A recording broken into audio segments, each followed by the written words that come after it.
Gbogbo kíbi tí ẹ bá ti ń gbọ́ mi nílé lóko, èmi ọmọ yín náà ní Àkàlàmàgbò tí ẹ̀yin bàbá ẹ̀yin ìyá ẹ̀yin ládéládé ẹ̀yin lóyè lóyè gbogbo ẹ̀yin sọ̀rọ̀sọ̀rọ̀ mo kí yín o. Oòduà á gbè wá kò ní gbé àwọn ọ̀dàlẹ̀, bẹ́ẹ̀ ni àdúrà ńlá ni. Oòduà á gbè wá kò ní gbé ọ̀dàlẹ̀. Ẹ̀yin ènìyàn wa, lórí ọ̀rọ̀ ààbò òun náà la gbé wá. Gẹ́gẹ́ bí fọ́nrán kan tó ń jà ròyìnròyìn, màá ti rìlíìsì fọ́nrán yẹn sìn nípa ohun tí bàbá wa Ààrẹ Ọ̀nà Kakanfò lógún ọ̀fẹ́ o tí wọ́n sọ.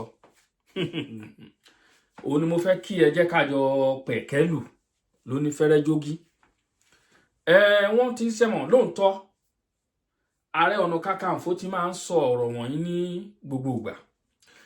Ààrẹ Ọ̀nà Kakanfò jẹ́ ká mọ̀ wípé pánsá ò fúnra, pánsá já sínú àjà ò fúnra àjájì. Wọ́n ní bí onílé ò bá fúnra olè ní òkú lẹ́rù lọ. Elédùà ò ní ṣẹrù tiwa lẹ́rù olè. Ṣùgbọ́n wọ́n ní òkè báyìí ni ẹlẹ́kún jíjì ló ti mẹ́kún rẹ̀ sùn lójú jíjì bẹ́ẹ̀ ni. Igi gọgọnà máa kán ni lójú òkè láti ń dọ̀jì ẹ̀.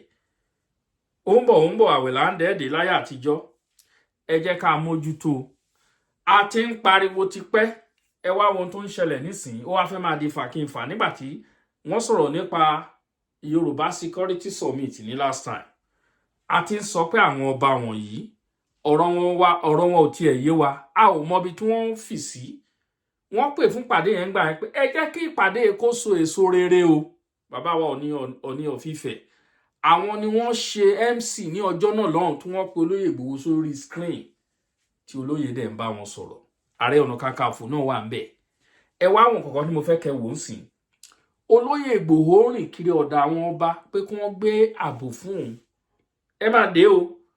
Olóyè Ìgbòho àwọn ń lọ́bì pé kí wọ́n gbé security fún wọn. Ààrẹ Ọ̀nà Kakanfò náà ò gbẹ́yìn. Àwọn náà ń tẹ bọ́tìn. Ẹ ò gbọ́ nínú ọ̀rọ̀ tó ń sọ yìí ni ẹ jọ̀ọ́ àdẹ̀mọ̀ pé àwọn méjèèjì yìí àwọn ọba wọn ò rí nǹkan kan ṣe sí lórí ọ̀rọ̀ àwọn méjèèjì.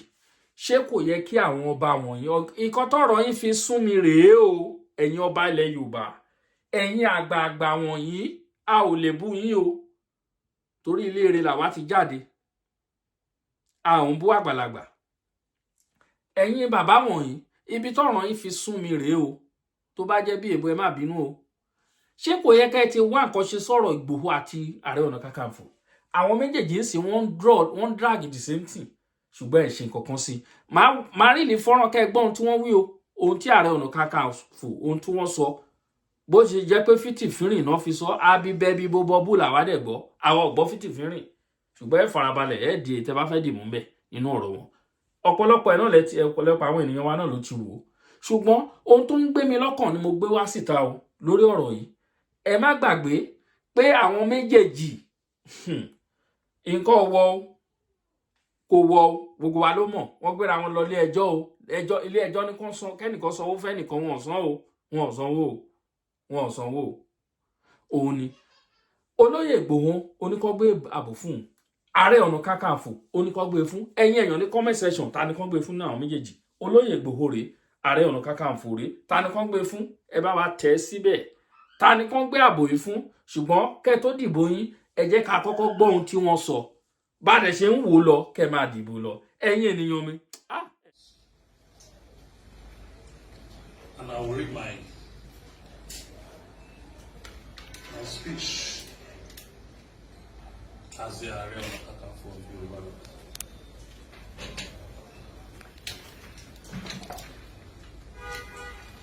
We are perilous time in Yorùbá land. From Kogi to Kwara, Ekiti, Ondo, Ọ̀ṣun, Ọ̀yọ́, Ògùn, Lagos, and part of Edo, Delta State, and Dominion sides are there. Marshal of deaths have surrounded more than 60 million inhabitants of these geographical space. The blood twist maniacs don't have good intention for the peace-loving people of our areas. Rather, they are waiting for signal from their foreign sponsors to invade this land, kill majesty, and take over our ancestral heritage. More than a year ago, I raised the alarm through a letter I wrote, and I sent it to our governor to immediately partner with us to flush out all these undesirable elements from our forests.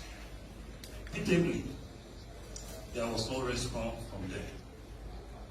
Now, the danger is staring at everybody in the face.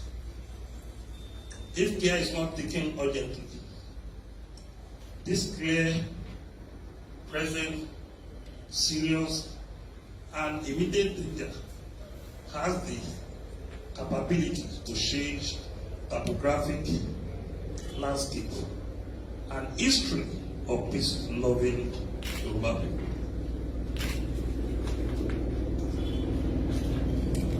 This insecurity gradually creep into Yoruba land, which is a monster that must be fought with all power at our disposal.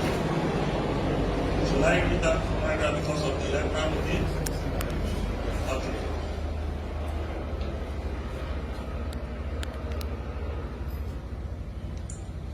This insecurity gradually creep into Yoruba land, which is a monster that must be fought with all power at our disposal.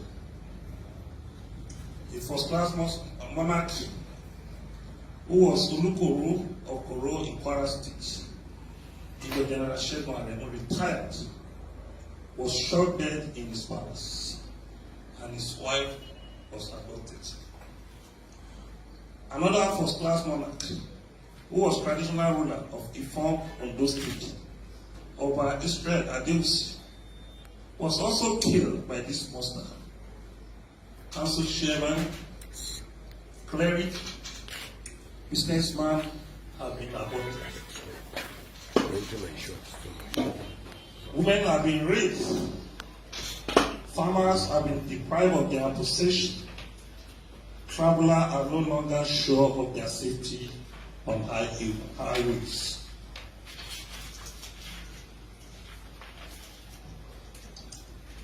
This evil is gradually creeping into Yoruba land, and the Hydra-headed monsters is already constituting a serious security threat. Due to the fact that this cancer was not given urgent and decisive operation when I raised the alarm, it is now spreading like wildfire because the perpetrator gained higher financial returns with a less risk through kidnapping and abduction. Gani.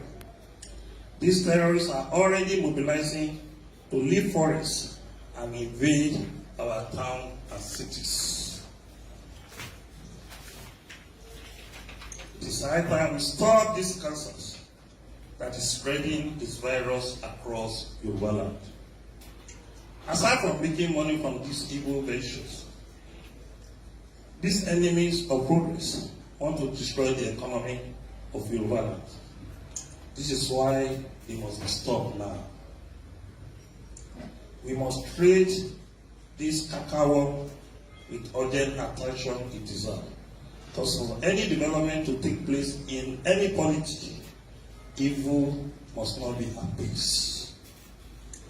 It must be decisively dealt with and fought from all angles, like the monster that it is. That was why I proposed the convocation of a Southwest Security Summit to be held in one of the states' capital in Yoruba land. The meeting will involve, among others, traditional rulers, religious and opinion leaders, farmers and businessmen and others too, and security agents in the region. Unfortunately, no serious attention has been given to this proposal by those in government. The fundamental duty of government anywhere in the world is the protection of life and property with the information at our disposal. These elements, most of whom are from neighboring countries, have infiltrated our forests and our towns. In August 2025, there was a security breach in Babala, Kwara State, where criminals attacked residents and about 20 villages are displaced. 36 persons were killed in the ugly incident. Also yesterday in Kebbi State, the government college comprehensive secondary school, Maga Danko Wasagu local government area of the state, where Azan Makuku, believed to be the vice principal, was shot dead and 25 female students were abducted by the terrorists. The Middle Belt, that always been known as the food basket state for farmers, has been turned to war theater by the herders and bandits. More than 300 villages has been displaced. Vice versa, Benue, Plateau, Niger, and Adamas. Consequently, all our national forests have become abode for criminal terrorists to perpetrate their criminal acts. Most of the aforementioned locations have lucrative solid mineral, where they are mining and looting the country resources to acquire sophisticated weapons to continue with their evil acts. What can be more embarrassing than that? This is the time for all Yorubas to be vigilant and be on their alert. This should be done effectively through our local intelligence gathering mechanism, because this monster must be fought by all. That is why we welcome the proposal by the 47th American President, Donald Trump, to flush out these terrorists claiming Christian and Muslim in Nigeria. Not only Christian, Muslim, even the traditional believers. Majorly, they are commoners, citizens of these countries. I still don't understand why some people are against the military intervention to deal with these bandits. If our governors are powerless, or for political reasons refuse to deal with the situation, it is better for American soldiers to help us in this country. Donald Trump has not told anybody that they want to set up a military base in Nigeria. Unquote. The propaganda they are running is that Donald Trump wants to come and set a military base in Nigeria. For any country to set a military base in any country, there must be a bilateral agreement between the both countries. What he simply said was that enough killing in Nigeria. So what is wrong with that? You will remember an incident that happened in 2020 when America was abducted and taken to one of the towns in the north. The United States U.S. Marine stormed the place, killed the 6 kidnappers and rescued the American. And this is exactly what we are saying. Precisely, I think it's Sokoto. That incident happened in Sokoto State, in the forest of Sokoto. And if Nigerian security apparatus have been compromised, then Western power should intervene to restore peace and order in the land. Enough of killing in this country. A few days ago, the British government warned its citizens not to go to about 20 states in Nigeria because of insecurity. What can be more embarrassing than that? 20 states out of 36 states. This is time for all Yoruba to be vigilant and be on alert. This should be done effectively through our local intelligence gathering mechanism, because the monster must be fought by all. Ẹ ṣeun, ẹ̀yin bàbá, ẹ̀yin ìyá. Ó ṣe pàtàkì. Ṣé ó yẹ ká máa bára wa jà ṣá níbi tí nǹkan dé? Ẹ̀yin olórí ológun wa, ẹ̀yin wọ̀nyí náà là ń wò. Ààrẹ Ọ̀nà Kakanfò ẹ ní àwọn ọmọ ogun, ṣùgbọ́n mo ń sọ nǹkankan ọ̀pọ̀lọpọ̀ àwọn èèyàn ni kò yé. Wọ́n ní Ààrẹ Ọ̀nà Kakanfò lẹ́ni ẹ ó ṣe kíní kan ó ṣe gbá ẹ wo ẹ má jẹ́ ká tanra wa, kò tó bẹ́ẹ̀. Ààrẹ Ọ̀nà Kakanfò tó bẹ́ẹ̀ kó gbé ìgbésẹ̀ kankan láì lọ́wọ́ ìjọba ni nígbà bẹ́ẹ̀ ni wọ́n á tì mọ́nu gbága ni. Bẹ́ẹ̀ ni mo sọ fún yín, mo fẹ́ kẹ́ ẹ fi nǹkankan ṣe case study, ẹ̀yin ènìyàn mi tẹ́ ń gbọ́ mi tẹ́ ń wò mí. Arákùnrin kan Fúlàní bá nínú oko ẹ̀. Fúlàní jẹ oko ẹ̀, ó dẹ̀ bá Fúlàní yọ àdá, Fúlàní ṣá lẹ́sẹ̀. Arákùnrin dúró degidi, ó gba àdá lọ́wọ́ Fúlàní, ó ṣá Fúlàní ẹ̀mí Fúlàní ò gbé, Fúlàní kú. Kí ni wọ́n sọ? Ilé ẹjọ́ dá ẹjọ́ fún o. Wọ́n dá ẹjọ́ o, wọ́n ní kó lọ yẹgi fún arákùnrin ni o. Ṣé rí nǹkan bẹ́ẹ̀ nínú orílẹ̀-èdè yẹn lẹ́ẹ̀tì ní Ààrẹ Ọ̀nà Kakanfò kọ̀ kú gìrì láìsí pé ó lọ́wọ́ ìjọba. Ayé àtijọ́ la rò, Ààrẹ Ọ̀nà Kakanfò ayé àtijọ́ la ń pè é. Ẹ jẹ́ ká lo sense.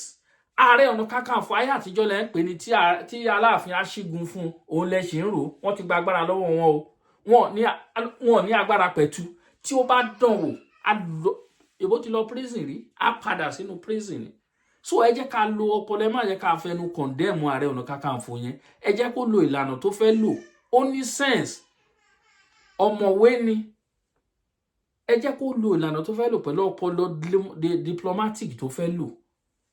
Ṣùgbọ́n ní ti tèmi o, èmi ò bá fẹ́ kán gbé fún Olóyè Ìgbòho o. Ẹ jẹ́ káwọn méjèèjì kan ṣiṣẹ́ pọ̀. Ara nǹkan tó wà nílẹ̀ Yorùbá lélẹ́yìí o, ká máa pín sóríṣiríṣi ọ̀nà, ká máa gbọ́ra wa yé nǹkan tó wà ńbẹ̀. Ara nǹkan tó ń kó bá wa rèé o. Tí àwọn méjèèjì bá gbọ́ra wọn yé sí tó ṣe wọ́n ti fèsì Kwara State. Ẹ wo tó ṣẹlẹ̀ nínú Kwara State, inú ṣọ́ọ̀ṣì, wọ́n ya wọnú ṣọ́ọ̀ṣì ni. Wọ́n pa àwọn èèyàn, wọ́n kó àwọn èèyàn lọ. Wọ́n target ibi tí Kristẹni wà nílẹ̀ Yorùbá ni o. Kwara State wọ́n ti gbà lọ́rin. Àwọn ibi tó kù náà fẹ́ sọ ọgbọgbọ́n máa gbà ń sìn. Gbogbo ibi tó kù ní Kwara State tó jẹ́ ilẹ̀ Yorùbá ọ̀nà fẹ́ fọgbọgbọ́n gbà. Ẹ máa kíyèsára, ẹ máa dé. Wọ́n gbàbẹ̀ ń wọ Kogi wọ Èkìtì. Wọ́n ti ká wa gbogbo. Gbọ́n kan tí Ààrẹ Ọ̀nà Kakanfò sọ. Ó list gbogbo ibi tí wọ́n ti wà pápátá nílẹ̀ Yorùbá. Gbogbo ibi pápátá tí àwọn agbésùmọ̀mí wà. Gbogbo pápátá ni wọ́n dárúkọ sínú fọ́nrán yìí. Ẹ̀yin ènìyàn ẹ wò ẹ̀mí wa túbọ̀ dọ́wọ́ Ọlọ́run o. Èyí tó wá ń dùn mí jù ń bẹ̀ ni pé wọ́n ní Donald Trump fẹ́ wá, àwọn kan ní kó má wá. Mo gbọ́ àwọn èèyàn sọ pé wọ́n ní mo sọ pé kí Donald Trump má wá. Kò síjọ́ kan tí mo sọ bẹ́ẹ̀ rí. Kí Donald Trump máa bọ̀ lèmi ń pariwo tantantan. Tí bá ń dùn yín kẹ́ lọ kó ẹyọ ìwú elépo tó wà létí yín kẹ́ yọ kúrò. Kí Donald Trump wá, ẹni ò dẹ̀ bú ẹni tó ní kó má wá. Ojú táwọn fi wò nìyẹn. Gbogbo wa lè sùn ká kọrí síbì kan. Mi ò bú ẹni tó ní kó má wá. Kí Donald Trump wá. Mo ní kó wá kán wá ba nǹkan tó bá fẹ́ bàjẹ́ kán bàjẹ́. Tó bá fẹ́ kó gbogbo àlùmọ́nì wa lọ kán máa kó lọ. Káwa ṣáàdé kí Fúlàní máa kó wa lẹ́rú. Torí nǹkan táwọn èèyàn ń wò nìyẹn. Àlùmọ́nì tí ẹ benefit nǹkankan bẹ̀. Látijọ́ tán ti bí ẹ kí ló ti benefit ní àlùmọ́nì tẹ ní sílẹ̀ Nàìjíríà. What have you gained in that àlùmọ́nì, that resources, àbí mineral resources tẹ ní, natural resources? Kí lẹ ti benefit ń bẹ̀? Àwọn kan wá ń sọ pé torí ẹ̀. Nonsense ni gbogbo yẹn. Ẹ jẹ́ negotiate pẹ̀lú wọn tó bá nídẹ̀ fún wọn kán bá wa kojú àwọn people yìí. Wọ́n mọ̀. Ẹ wo ẹ fẹ́ bí ẹkọ̀ wọ́n ń bọ̀. America they are coming. Ó ti fi hàn gbangba ń sìn pé àwọn Mùsùlùmí wọ́n pa Kristẹni. Ó ti fi hàn gbangba pé Kristẹni náà dojú kọ. Àwọn kan sì fẹ́ máa pọ́n pé wọ́n pa Mùsùlùmí náà, wọ́n pa Kristẹni náà. Irọ́ ni. Kristẹni ni wọ́n kọjú sí, ni wọ́n pa jù. Ẹ lọ wo gbogbo àwọn agbègbè tó wọ́n àtàkì káàkiri orílẹ̀-èdè Nàìjíríà. Ẹ mọ̀ pé àwọn agbègbè ibi tí Kristẹni wà ni. Àwọn agbègbè ibi tí Kristẹni pọ̀ sí ibẹ̀ ni wọ́n attack. Ẹ lọ gbogbo bẹ̀ ní north. Ẹ lọ wo wọn. So bó ṣe jẹ́ nìyẹn lórí ọ̀rọ̀ ààbò. Ilẹ̀ Yorùbá ẹ̀yin ọba ẹ kò dákẹ́ ẹ fòdò ọwọ́ sí ẹ ṣì ń wò, ẹ̀yin gómìnà sí wa ẹ dákẹ́ ẹ ń wò. Mo ti ń pariwo tọ́tọ́tọ́ pé ẹ lọ pe Olóyè Ìgbòho kẹ́ ẹ bẹ̀. ẹ̀bẹ̀ arákùnrin ẹ̀bẹ̀ ń jẹ̀bi ẹ o, ẹ jẹ̀bi olóyè Ìgbòho ẹ̀bẹ̀ ẹgbẹ́sẹ̀ kúrò lórí bàbá Tinubu tẹ̀ ló yà mí lẹ́nu jù olóyà mi number one thing tó bá yẹ pé Buhari ni tí wọ́n gbé ọmọ ẹ̀bílẹ̀ tó jẹ́ pé ká wá fi Tinubu ká má tẹ̀ fi òkú wé alàyè ká má fòkú wá láyè tó bá jẹ́ irú Tinubu ń sìn ló wá tó bá jẹ́ pé Buhari ń sìn ló jẹ́ president tó gbẹ́sẹ̀ lé ọmọ ó máa gbẹ́sẹ̀ ẹsẹ̀ tẹ́ gbé yẹn ó máa gbẹ́sẹ̀ wèrè yẹn kúrò lórí ẹ̀ ẹ wá gbẹ́sẹ̀ lé gbogbo nǹkan ìní ẹ̀ àkáǹtì ẹ jẹ́ kó ní freedom ẹ bẹ̀rẹ̀ sí ń ṣòṣì kiri ẹ bẹ̀rẹ̀ sí ń ṣòṣì. Àwọn ọ̀pọ̀lọpọ̀ àwọn akíkanjú míì wà nítorí ohun tẹ́ ẹ ṣe sí Ìgbòho ni kò jẹ́ kán lè jáde síta nítorí ohun tẹ́ ẹ ṣe sí Ìgbòho tẹ́ lọ ka mọ́lẹ̀ yé ìmú yín ni pé kẹ́ ẹ lọ pa ṣùgbọ́n Ọlọ́run ò fún yín Ọlọ́run jù yín lọ Ọlọ́run jù yín lọ òun ni kò jẹ́ kí ó mà ṣe o ẹ̀yin ènìyàn wa nǹkan ń bẹ o ẹ wo principal school kan tí wọ́n padà nù wọ́n pa ọmọ ẹ̀ wọ́n lọ ọmọ ẹ̀gàn wọn ní kò bá lọ sí school yẹn náà lọ́jọ́ yẹn wọ́n bẹ́ẹ̀ kò bá là tán bá kidnap ó dídí àwọn ọmọ school tán kó wọn lọ ibo ni wọ́n kó wọn gbà wọn ò rí traces kọ̀ọ̀kan wọ́n pa ọ̀gá ológun wọ́n pa á ṣòfò Nàìjíríà ń ṣàn nínú agbami ẹ̀jẹ̀ inú agbami ẹ̀jẹ̀ ní Nàìjíríà ti ń ṣù lògbòlògbò ẹ̀mí okun Nàìjíríà mì lògbòlògbò ó mà ṣe o irú àwọn olórí wo